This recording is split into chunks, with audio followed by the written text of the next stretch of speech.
रांगोळीने सारा अंगण सजवा, नववर्षाचा सण गुढीपाडवा, नववर्षाचा सण गुढीपाडवा.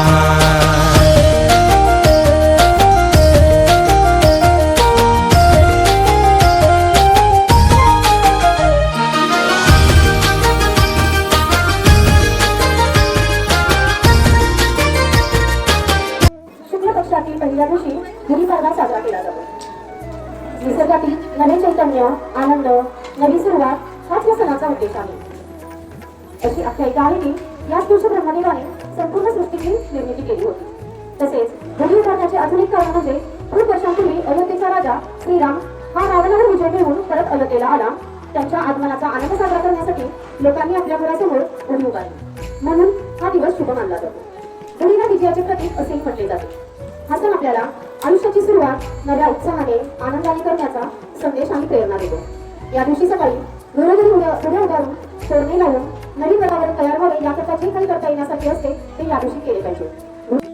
ज्ञान दिल्याने ज्ञान वाढते, त्या ज्ञानाचे मंदिर हे, त्या ज्ञानाचे मंदिर हे, सत्य शिवाहून सुंदर हे, सत्य शिवाहून सुंदर हे. परंपरेसाठीच नाही तर आनंद, संस्कार आणि पर्यावरण संरक्षणासाठी देखील उभारायची असती.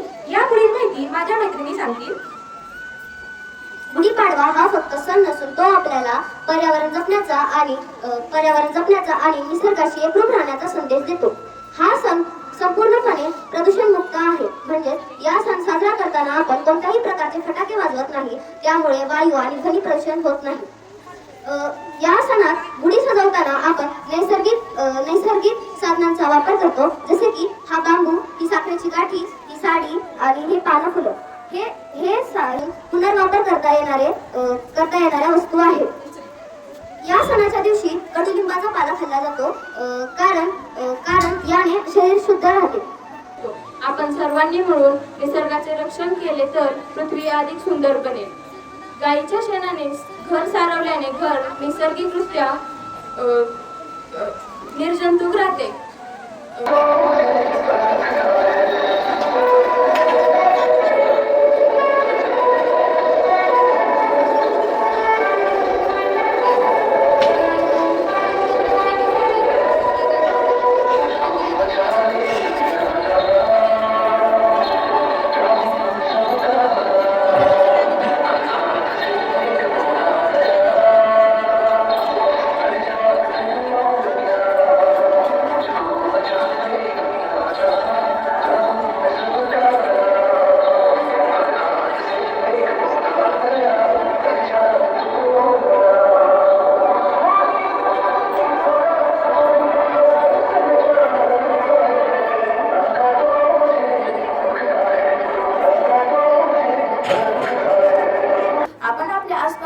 मुलांना ओळखूया, त्यांना शिक्षणाचं महत्त्व समजावून सांगून शाळेत येण्यासाठी प्रोत्साहित करूया. म्हणून आमच्या इयत्ता 8वी च्या मुलींनी ईपी करेक्ट ॲपचा वापर करून इयत्ता 4च्या मुलींची माहिती मिळवली आहे.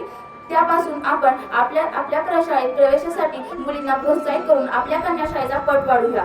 कारण जेथे शिक्षण हेच खऱ्या अर्थाने आयुष्य बदलण्याचे साधन असते. गुढीपाडव्याला आपण हे शिकतो की नवीन वर्षाची सुरुवात म्हणजे ती प्रगतीकडे नेणारी असते. शेवटी मी एवढेच म्हणेन की जेथे शिक्षण तेथे प्रगती, आणि तेथे प्रगती तेथे उज्ज्वल भविष्य. धन्यवाद.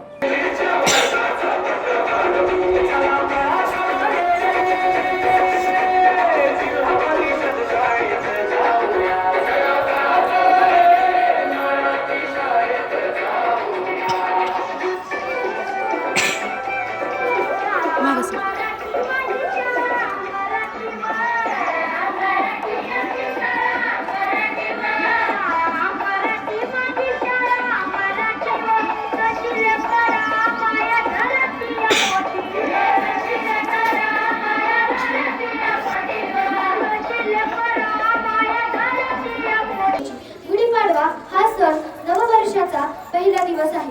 या दिवशी आपण नवीन आशा, नवीन संकल्प आणि नवीन सुरुवात घेऊन येतो. तर जशी घरासमोर विजयाची गुढी उभारतो, तशीच आपल्या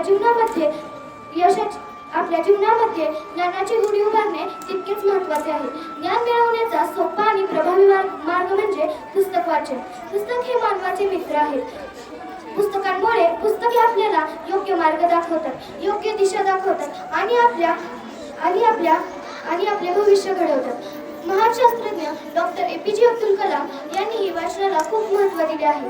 तसेच स्वामी विवेकानंद आणि सावित्रीबाई फुले यांनीही शिक्षणातून आणि वाचनातून समाजाला नवी दिशा दाखवली.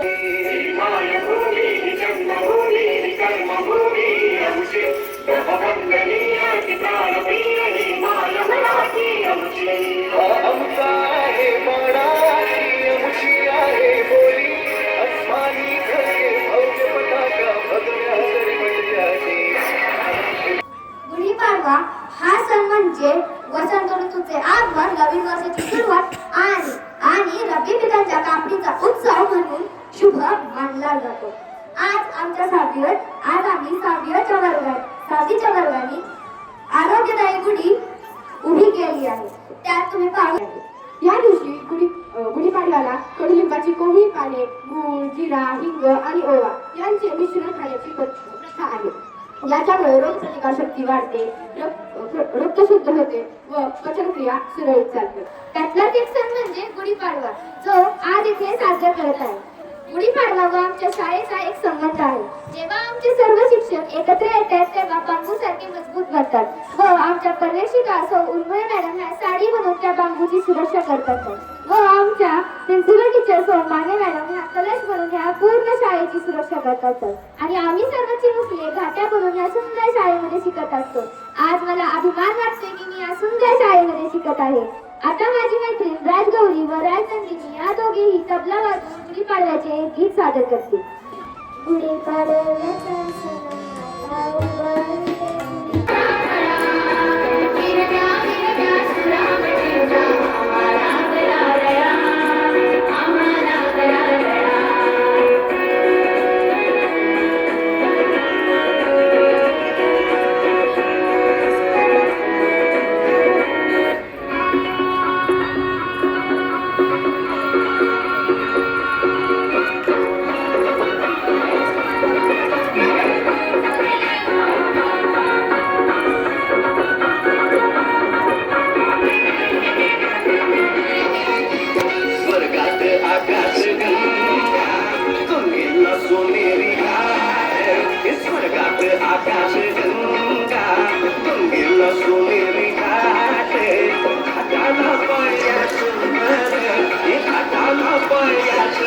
वसंत हा फुलला